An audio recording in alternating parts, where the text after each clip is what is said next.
వినాయక ప్రార్థన.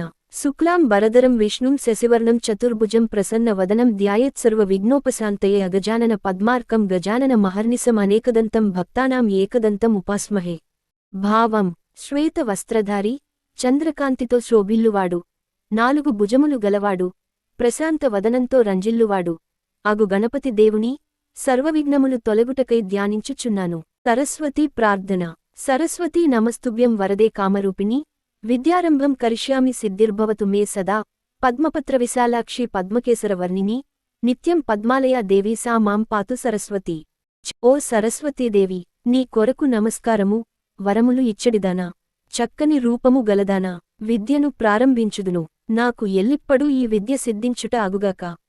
పద్మము యొక్క రేకులవలె విశాలమైన కనులు కలదియును, పద్దము యొక్క కేసరముల వంటి పసుపు రంగు కలియును, పద్మమే నివాసముగా కలదియును, దేవతయునగు ఆ సరస్వతి ఎల్లిచ్చడు నన్ను రక్షించక.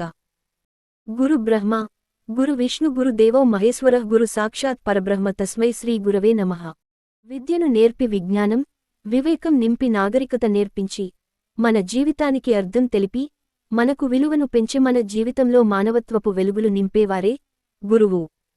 ఇలాంటి వీడియోలు మరిన్ని చూడాలనుకుంటే షేర్ చేయండి, సబ్స్క్రైబ్ చేయండి. ఈ వీడియో చూసినందుకు ధన్యవాదాలు.